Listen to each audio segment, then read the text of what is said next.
প্রায় 3 বছরেরও বেশি সময় কেটে গিয়েছে, মহাত্মা গান্ধী গ্রামীণ কর্ম প্রকল্পের অধীনে দিনমজুরির কাজের অর্থ পাচ্ছে না বাংলা। এই বিষয়ে একাধিকবার সোচ্চার হয়েছে তৃণমূল কংগ্রেসের জনপ্রতিনিধিরা। তবে সোমবার সেই 100 দিনের কাজ নিয়ে সুপ্রিম কোর্টে বড় ধাক্কা খেল কেন্দ্র। বকেয়া টাকা দেওয়া নিয়ে কলকাতা হাইকোর্টের নির্দেশকেই বহাল রেখেছে সুপ্রিম কোর্ট। এর ফলে বাংলায় বিধানসভা ভোটের আগেই ফের 100 দিনের কাজ চালু হতে চলেছে, যা বড় জয় রাজ্য সরকারের কাছে।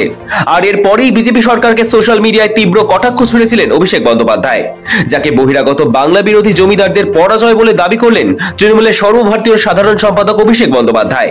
সোমবার রায় ঘোষণার পরই অভিষেক এক্স পোস্টে লিখেন, ঐতিহাসিক দিন, গরিব মানুষের কাজের অধিকার পুনরুদ্ধার করা হলো। আসলে কেন্দ্রীয় সরকারের সেই আবেদনটি ছিল কলকাতা হাইকোর্টের নির্দেশের বিরুদ্ধে, যাকে রাজ্যের মনরেগা প্রকল্পে ফের চালুর নির্দেশ দেওয়া হয়েছিল।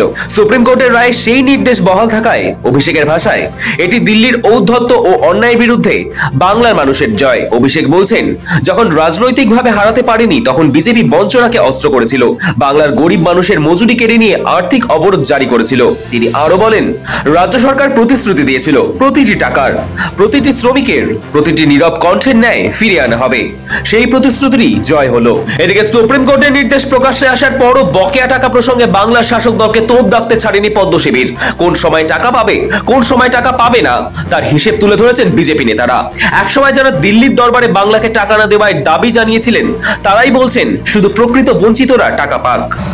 মূর্খের স্বর্গে বাস করছে অভিষেক বন্দ্যোপাধ্যায়।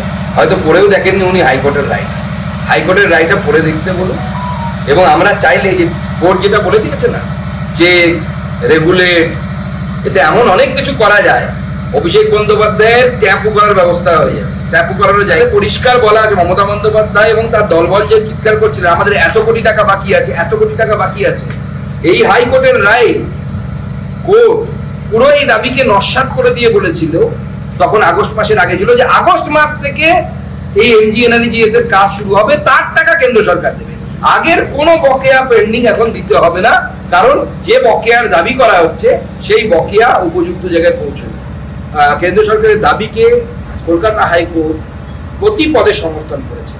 সেন্টারকে অ্যালাউ করা হয়েছে টু ইম্পোজ চেকস, কন্ডিশন আর রেগুলেট দ্য এমপ্লয়ি, যে সুপ্রিম কোর্টে বাতিল হয়েছে, কোনো অসুবিধা নেই। আমরা বরাবরই বলেছি যে দুর্নীতি বন্ধ করো, দুর্নীতির টাকা ফেরত দাও, যারা উপযুক্ত উপভোক্তা তাদের কাছে এই টাকা পৌঁছানো দরকার। যে 2 কোটির উপরে যে টাকা ফেরত এসেছে বললাম, সেই টাকা কোর্টও তাই কথা বলছে। যদিও বিজেপির বিরুদ্ধে বঞ্চনার অভিযোগ তুলে তৃণমূলের সাফ বক্তব্য, সুপ্রিম কোর্টে বড় ধাক্কা খেল বিজেপি। যে আমরা যে বারবার বলছি, বিভিন্ন রকমের ছুতো বাহানা দিয়ে পশ্চিম বাংলার মানুষকে নানানভাবে বঞ্চিত করার, অর্থনৈতিক দিক থেকে বঞ্চিত করার জন্য তারা প্রয়াস চালিয়ে যাচ্ছেন কেন্দ্রের বিজেপি সরকার।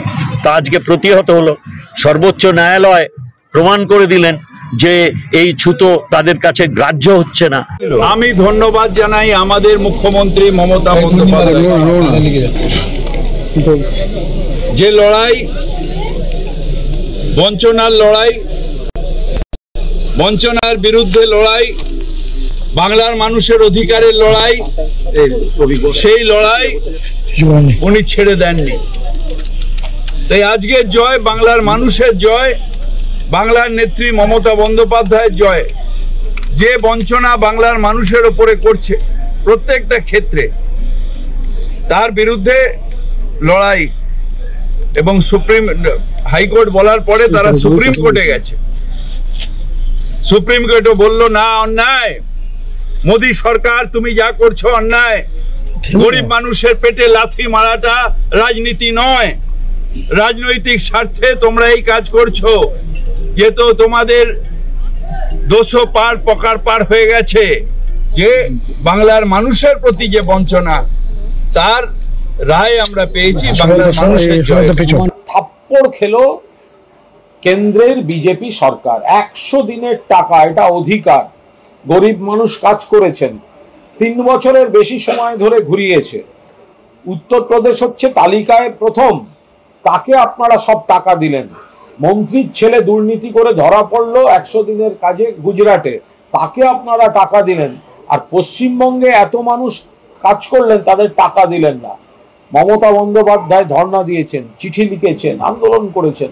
অভিষেক বন্দ্যোপাধ্যায় দিল্লিতে আন্দোলন করেছেন। অভিষেক সহ আমাদের মন্ত্রী সাংসদদের উপর পুলিশ নামিয়ে দমন পীড়ন করেছে, হাইকোর্ট বলেছে টাকা দেওয়া উচিত, সেটাও দেয়নি। আজকে সুপ্রিম কোর্ট গণতান্ত্রিক পদ্ধতিতে বাংলা থাপ্পড়টা দিল্লি সরকারের গাল পর্যন্ত পৌঁছে দিয়েছে, অবিলম্বে ক্ষমা চেয়ে। এই বিজেপি নেতারা, মানুষ তো এবার জিজ্ঞাসা করবেন এদের যে সেই তো দিতে হলো, দেখা গেল তৃণমূল ঠিক বলেছিল। মমতা বন্দ্যোপাধ্যায় বাংলার রাজকোষ থেকে টাকা দিয়েছেন।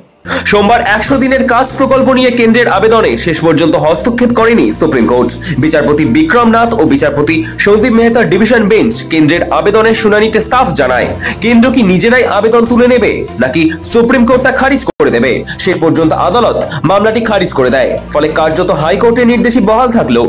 এখন রাজ্যে 100 দিনের কাজের প্রকল্পে আটকে থাকা টাকা ছাড়তে হবে কেন্দ্রকে।